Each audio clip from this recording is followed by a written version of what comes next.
Hello, welcome. So today we're going to be taking a look at r/best of Redditor updates, and today we are arguing about that age-old thing of should you have kids or shouldn't you, and who is a butthole for agreeing or disagreeing. So if that sounds like something you'd be interested in listening to with me today, then please do stick around and enjoy. And don't forget to like and subscribe, please. Thank you. I'm not actually sure if what I just said made any sense, but we're gonna go with it because I actually can't be bothered to re-record it. So it's Monday, okay? My brain is not working. And of course, just a little disclaimer, any opinions that I give on the post are just that. They are just opinions, not to be taken as facts. If you have a different opinion, that is fantastic. Please do feel free to share it in the comments. Just keep it respectful. If you do not agree with each other or me, there is no need to be mean to each other. With that being said, we will get into it. So this one was compiled by Direct Caterpillar 77, and the title is Am I the Butthole for Lying to My Partner About Having Kids and Laughing About It? New final update. So Direct Caterpillar 77 is not the original poster. They are the person who compiled it, like our lovely little bean. The original poster is u/quirkybad7653. We have some trigger warnings for fertility shaming, verbal abuse, emotional manipulation, and harassment. So if those are any things that you are sensitive to, please do take care of your own mental health and perhaps find a different video to watch. There is bloody loads now. I've made so many. Okay then, so it was originally posted September 3rd, 2023. Am I the butthole for lying to my partner about having kids and laughing about it? So, I recently became engaged to my 35F partner, 35M. We met on a dating app 3 years ago and hit it off from the start. 5 years ago, I got my fallopian tubes removed. I've known I don't want to give birth since I was 15 years old and have never changed my mind.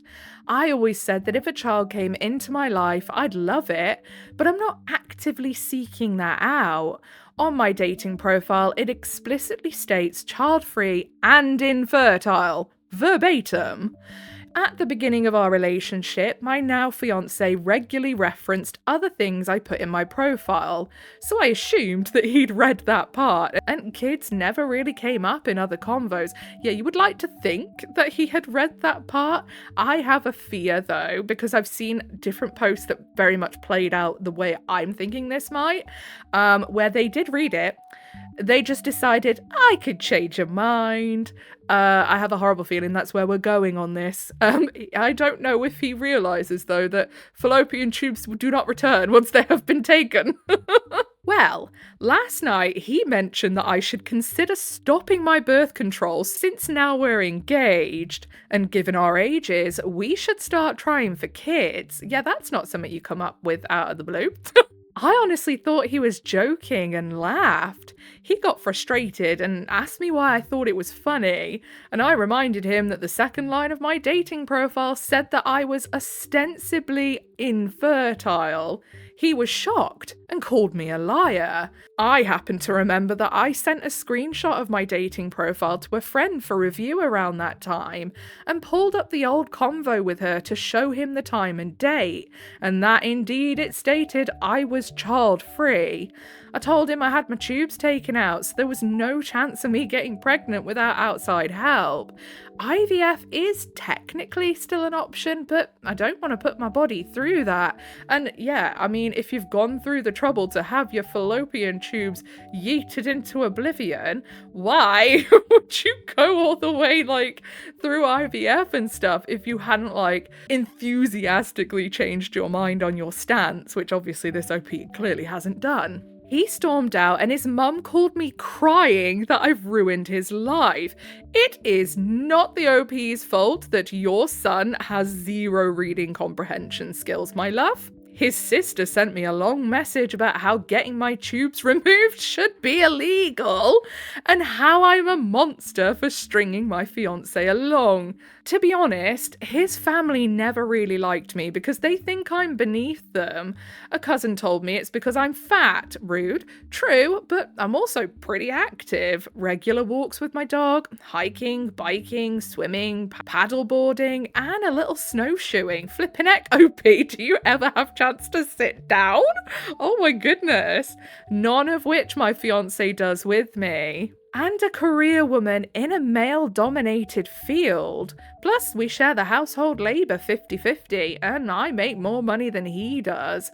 Because of this, I don't take what they say too seriously, but I'm starting to feel bad.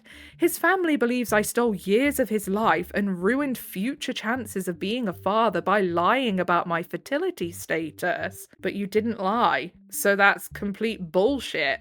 Like, maybe if you had actually actively lied and hidden the fact from him, but it was there on your profile, and he clearly put an effort into reading everything else, I reckon he saw child-free and infertile and decided that he believed that it was like child-free, like by choice, and the infertile thing was just a thing to kind of like make sure nobody asked. I reckon he just thought, oh nah, you know, she's probably lying about the infertile bit, but I can get her to come round on the child-free part. He asked for space when he stormed out, so I haven't reached out to him. I do love him, but I'm starting to have serious second thoughts, given his family's reactions. Yeah, because imagine, if you marry this guy, you're stuck with them. And they seem like bumholes if they don't like the OP because they are fat. That's ridiculous, and think that she's beneath her fiancé. I realise now that we should have talked about this before, but am I the butthole for how I handled the situation?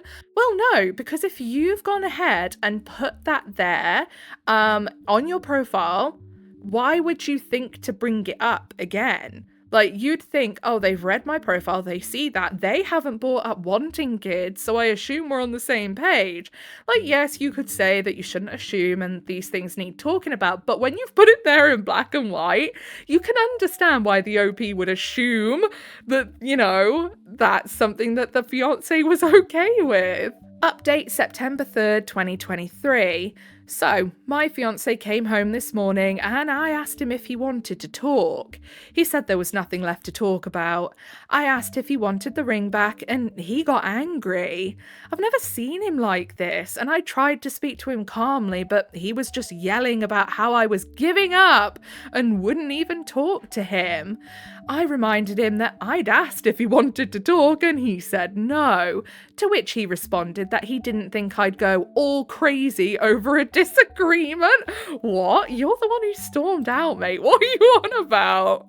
This was a huge wake-up call for me. I asked him why he'd never brought up kids beforehand, and he said because he knew I would get all weird about it, so he knew that you didn't want any. That's basically telling me that he did read that, he saw it, he took it in, and he decided, I need to wait till I've got her where I want her, and then I'll bring it up. I tried to get him to clarify, but he just kept saying he couldn't talk to me when I was like this. I swear I never raised my voice and tried to speak calmly the entire time. I told him I can't have kids, nor do I want any. I don't want to give birth. That seems like a deal breaker for him and his family. He said his family had nothing to do with this, and I asked why he told them then. He said because he was hoping they'd talk sense into me. Then obviously they do have something to do with this because he's got them involved. What is he on about? He sounds so frustrating. I told him I was ending the relationship and staying with my dad for the time being. This didn't go over well. I'm still kind of shaking. As I was leaving, I asked him how long he's wanted kids, and he admitted he never thought about it, but he knew I didn't want any. But now that we're engaged, it wasn't just about me. He had a say in children. He could have found someone who wanted kids then. I told him I physically could not get pregnant without IVF and asked him how he expected that to work. He responded that I didn't know what I was talking about, okay? I left after that because I didn't have the energy to try and convince him, and I didn't want to further agitate him. When I told my dad everything, he was furious. Apparently, when my fiancé spoke to him about proposing, he did not ask permission. Both my dad and I are opposed to that tradition, just basically letting my dad know his plans. My dad asked him if he was okay with never having kids, as I'd had my tubes removed. My dad says he specifically brought up my surgery and the impossibility of a natural pregnancy. My fiance told my dad that it'd always be my decision. I'm thankful this happened before we started any of the wedding planning, but it feels like I swallowed a boulder. I know I need to be more adamant in the future about my stance on kids, and I promise I will have these discussions with future partners, openly and from the start. I blocked his family from messaging me after they added me to a group message and I knew it! And started throwing Bible verses at me and saying that I'm a defective woman for not wanting kids.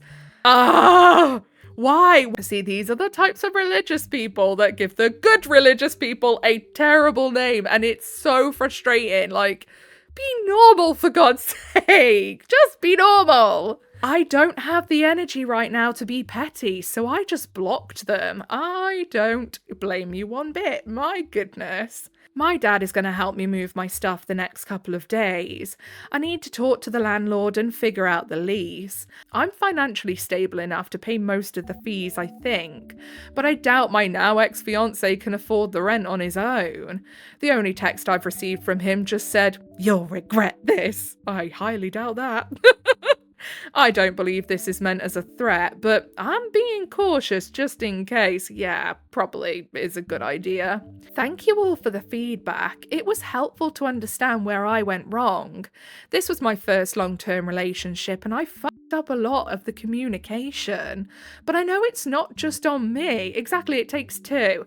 Like, I probably would have just said at the start, like, just so you know, I don't want kids and I genuinely cannot have any before we get too deep into this.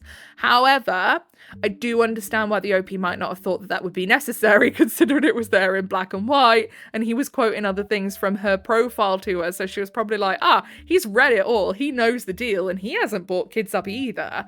Like they say, it takes two to tango. I tend to be the kind of person that doesn't like to rehash things if I feel like we're on the same page. Same here, but with huge decisions like this, reiterating is necessary, and people are allowed to change their minds, which means rehashing is necessary in a healthy relationship.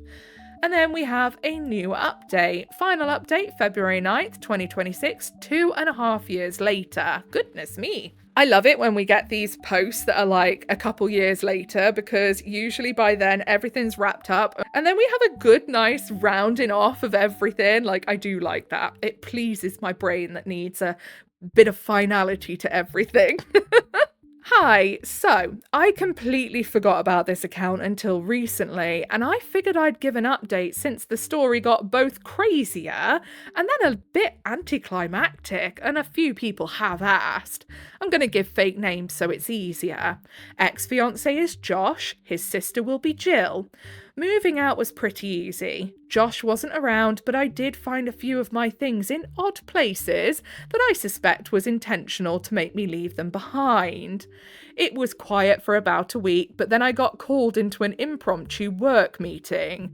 My company is fairly small, and I'm in the upper level of the admin team, so it's not totally uncommon to get meetings with the two owners, a married couple. When I logged on, it turned out to be a coaching convo to address my use of company resources for personal matters. Hey? Apparently, Jill had found the company phone number and had been calling the number attempting to get through to me or my supervisor, but the third-party company we used to manage that phone number didn't have my contact, or even really know who I was, because my position isn't client-facing. I'm usually pretty good under pressure, but I really didn't want to lose my job, so I ended up crying and spilling the whole story to my bosses. Turns out they're both intentionally child-free as well, and were incredibly supportive. I am glad, because that could have really gone a very bad way. My goodness. One of them is retired Navy, and he asked multiple times if he should pay them a personal visit. But his wife just rolled her eyes and told him that that plan would be Plan X after all the others failed. LOL. I love the boss already. I love him. Long story short, I ended up finding an attorney who helped me navigate a protective order. Jill didn't handle this well and tried to sue me for damages with Josh and their mum. What? It took a year to actually make it to court, and to no one's surprise, the suit was dismissed. The judge was very displeased by the waste of court resources. I was granted a restraining order from Josh, Jill, and their mum, and I presented the evidence of harassment as well as a notarized statement from my company. We also had recordings from the company phone calls, but the judge didn't need them apparently. I blocked all of them and have no idea what's happening with them now, but they have thankfully left me alone. My dad was really happy to have me as a roommate. I think he'd been lonely, lol. So I've just stayed with him and split the bills. Ah, my dog has always loved my dad, so she's in heaven. I haven't really been dating, but I've been taking mixed martial art classes recently, and I just finished a year of ice skating classes. OP, my goodness, my love, sit still for a bit. You're putting us all to shame. I'm enjoying having some more free time and perfectly content in being single right now. I know that there were a lot of things I let slide about Josh and his family that should have been deal breakers, and I think I would have figured it out sooner than later, but I'm still trying to relearn to trust myself. Until then, I'm not in a hurry to date anyone new. Thank you to everyone who commented and offered perspective. It really helped. My best friend and her husband had a fun time going through them all with me, lol. I'm really glad that you got that sorted in the end. Josh and his family are absolute Fruit Loops. What the hell? Sandwich short of a picnic is one thing that springs to mind. And I'm sorry, but how dense is he if he thinks, if fallopian tubes are just going to reappear? He's like, you don't know what you're talking about when she says she can't have any because her fallopian tubes aren't there. You don't know what you're talking about. Well, I don't think you do either. I am not an axolotl. I cannot regrow those.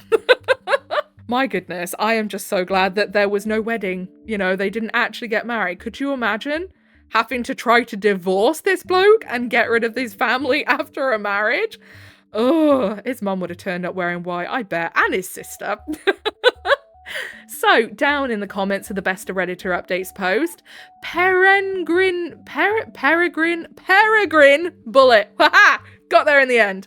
It sounds like Josh didn't understand what a fallopian tube was and didn't realise that they couldn't be regrown at will.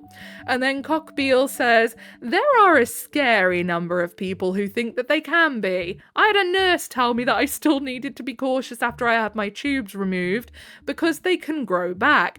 Now, they can't grow back, but even if you've had your tubes removed, there is still a small chance of getting pregnant because an egg can float around in your little cavity, your body cavity, and if a little spermy wormy is go-getting enough, it can still find its way to it, and then you can have a pregnancy outside of the womb, which is crazy to me, and also disgusting. Even though I've had 2 kids of my own, I still can't get past the thought that babies are basically parasites. You can imagine pregnancy was great fun for me. I was always there I feel like I've got a parasite, ew.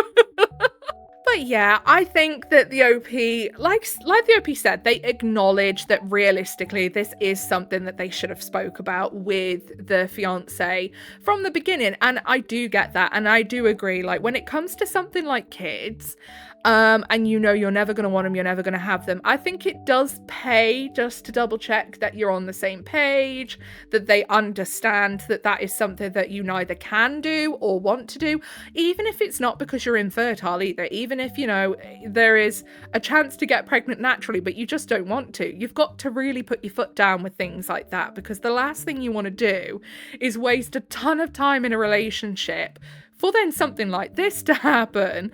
Although, with this, I would say this is a whole different kettle of fish, because it's not like the OP hadn't made it very clear from the start. The OP had made it clear from the start. Should they have reiterated? Yeah, obviously. No one can deny that. But the dad had even gone to him and said, you do realise before you agree to get married, she cannot have kids.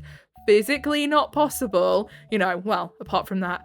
point something chance that there could be that it could still happen because of what I just said. But he, for some reason, ignored that. So that to me is quite creepy, because that shows a level of manipulation on his part, that he thought that he could just, like, I don't know, pressure the OP into changing their mind, or, you know, get them where they want them with an engagement ring and then be like, oh, by the way, we need to discuss this. And it's like, dude, you already knew that that wasn't something that they wanted to do. And I do wonder as well how much of it is the mum or the sister also whittering in his ear going, like, don't you want kids though? Like, why would you not want kids? The mum's probably there going, we need grandkids. I need grandkids. Like, and then to be throwing like Bible verses over messages on a group chat and calling her a defective woman. My goodness, this OP has had a really lucky break. Could you imagine being married to this guy, for one? And then for two, could you imagine if they had gone down the IVF route? Say the OP had let themselves be swayed and gone down the IVF route. Could you imagine having a kid with this bloke? And with his family as the kid's family. Oh my goodness. It doesn't bear thinking about, does it? Like, I can imagine one, like I say, the mum and the sister turning up to the wedding wearing white. I can imagine the mum trying to take over the wedding. And then I can imagine when the OP is like married to them, I imagine like the mum trying to basically take over that household and what have you. This is borderline, could have ended up in Just No Mother-in-Law. Anyway, we've waffled a bit there at the end. So I think that's all we've got time for today. If you made it all the way to the end with me, then I appreciate you very, very much. I am just looking outside right now and it is so dark grey. I think it's going to belt it down. Oh, lovely. Don't forget to pop a little like, subscribe, put your notifications on, because that is your initiation into the Coven of Void. Welcome. Whatever it is you're doing for the day, I hope you have a really good rest of the day. Don't forget to leave an offering of a comment for Big Al. Let Big Al know what your favourite snack is. Asking for Big Al and absolutely not for ideas for me, by the way.